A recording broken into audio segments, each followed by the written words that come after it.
Vijayakumar sir, தமிழ்நாட்டுக்கு NEET விலக்கு அப்படிங்கிறது திமுக ஆட்சி மட்டுமல்ல, கடந்த கால அதிமுக ஆட்சியும் கூட தொடர்ந்து முன்வைக்கப்பட்டு வரக்கூடிய ஒரு கோரிக்கையாக இருக்கு. தொடர்ந்து சட்ட போராட்டங்கள் முன்னெடுக்கப்பட்டு வருது. அதிமுக ஆட்சியிலும் சட்டமன்றத்தில் தீர்மானம் கொண்டு வந்தாங்க, நிராகரிக்கப்பட்டது. இப்போ திமுக ஆட்சியும் கொண்டு வரப்பட்டு நிராகரிக்கப்பட்டிருக்கு.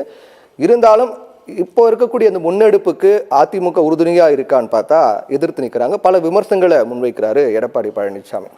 மக்கள் ஏமாற்றும் நாடகம் தான் அனைத்து கட்சி கூட்டம் அப்படின்னு சொல்றாரு. இந்த அனைத்து கட்சி கூட்டம் டீலிமிட்டேஷன் தொடர்பாக கூட்டப்பட்டது.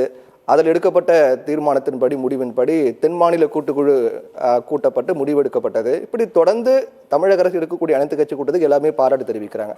அப்போ ஒரு நீட் விலக்கு நிராகரிக்கப்பட்டிருக்கு அப்படின்னும் போது அடுத்த கட்ட நடவடிக்கைக்காக கூட்டப்படக்கூடிய அனைத்து கட்சி கூட்டம்ங்கிறது எப்படி நாடகமாகும்? அதாவதுங்க, இப்போ 4 வருஷமா இந்த இவங்க ஆட்சிக்கு வந்தோடனே என்ன சொன்னாங்க, முதல் கையெழுத்தை நாங்கள் நீட்டை ரத்து பண்ணுவோம் அப்படின்னு 2021 தேர்தலில் சந்திக்கும் போது மக்களிடம் வாக்கு பெறுவதற்கு இவர்கள் சொன்ன வாக்குறுதி என்ன, நீட்டை நாங்கள் வந்துட்டு ரத்து செய்வோம். முதல் ஆட்சி மாற்றம் ஏற்பட்டா ரத்து பண்ணி கிடையாது, அப்போ சொல்லலை அவங்க, அதை சொல்லலை, அப்படி சொல்லலை அவங்க. ரெண்டாவது என்ன சொன்னாங்க, நீட்டை ரத்து செய்கிற ரகசியம் எனக்கு தெரியும்னு சொல்லிட்டு இன்றைய துணை முதல்வர் விளையாட்டுத்துறை அமைச்சர் திரு உதயநிதி அவர்கள் வந்து அன்று சொன்னார்.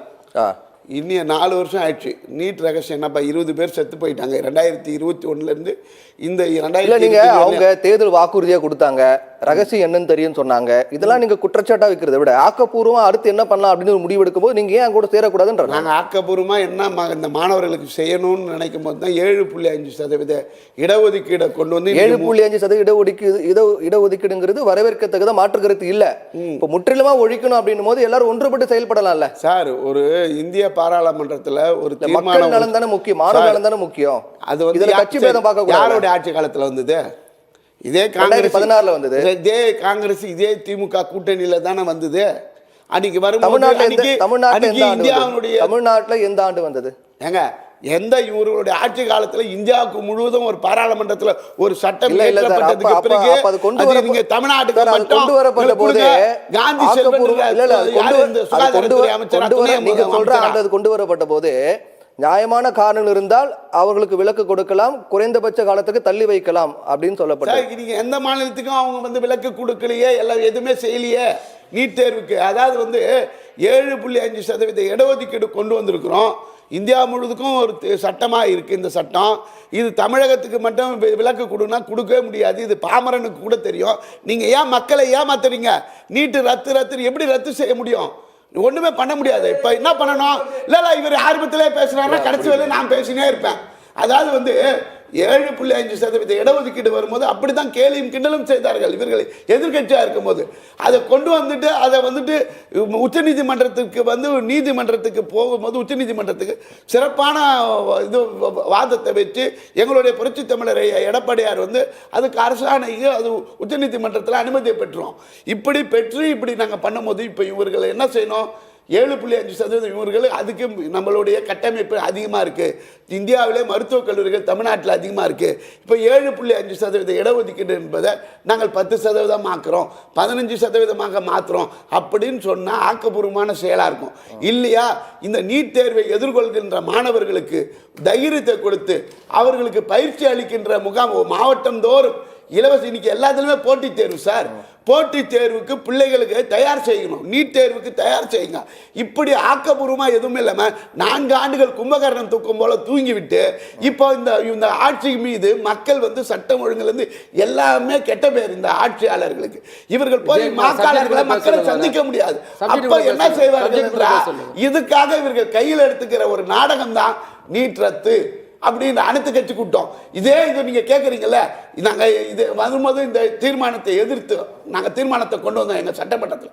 அன்று ஆர் ஆசாவா முன்னாள் அமைச்சராக இருந்தவர், மத்திய அமைச்சராக இருந்தவர், இதே நீலகிரியில் போயிட்டு என்ன பேசுகிறாருன்னா, ஒரு தீர்மானத்தை கொண்டு வந்தீங்களே, அந்த தீர்மானத்தின் மேலே நீட்டை ரத்து செய்ய முடியுமா?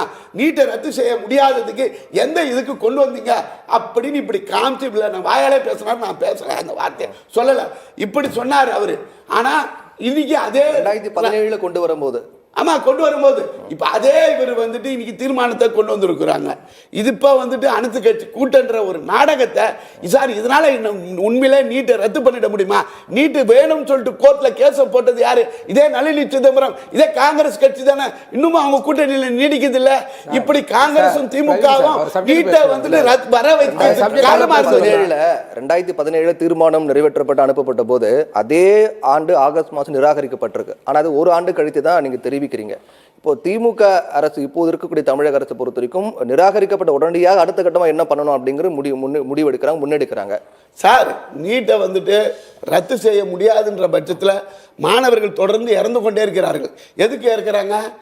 அந்த ஒரு பயம், அச்சம், தேர்வு செய்ய எல்லாம் மாணவர்களுக்கு வந்து சின்ன வயசுலேருந்தே டாக்டர் ஆகணுன்ற ஒரு கனவு அது நிறைவேறாமல் போகும்போது, தன்னுடைய ஆசை நிறைவேறாமல் போகும்போது பிள்ளைகளை இறக்கிறதுக்கா ஒரு அரசாங்கம் என்பது பிள்ளைகளை காப்பாற்றுறதுக்கா இல்லை இறந்த பிறகு வந்துட்டு அவர்களுக்கு அந்த அனிதான்ற ஒரே ஒரு பெண்ணு செத்ததை வச்சு எவ்வளோ அரசியல் செய்தாங்க திமுக.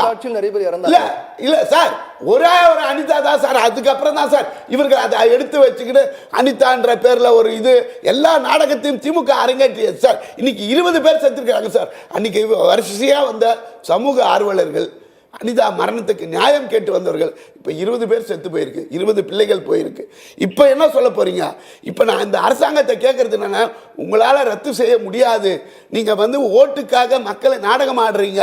நீங்கள் எது வேணாலும் நாடகம் ஆடிங்க. ஆனால் பிள்ளைகளை சாகாமல் இருக்கணும்னா நீட்டுக்கு உண்டான பயிற்சி முகாமை மாவட்டத்தோறும் நடத்துங்க. இலவசமாக அந்த பிள்ளைங்களுக்கு பயிற்சி கொடுங்க.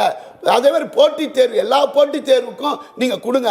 அதெல்லாம் விட்டுட்டு தேர்தல் நேரத்தில் போயிட்டு ஒரு நாடகத்தை அரங்கேற்றது வாக்குக்காக ஒரு ஆட்சியை தக்க வைக்கணும் அப்படின்றதுக்காக. ஆனால் இந்த மக்கள் இந்த நாடகத்தை ஏற்றுக்கொள்ள மாட்டார்கள். இவர்கள் திமுகவை விரட்டி அடிப்பதற்கு பொதுமக்கள் தயாராகிவிட்டார்கள். பொறுத்திருந்து பாருங்கள், 2026 இவர்கள் ஆட்சியில் இருக்க போவதே இல்லை.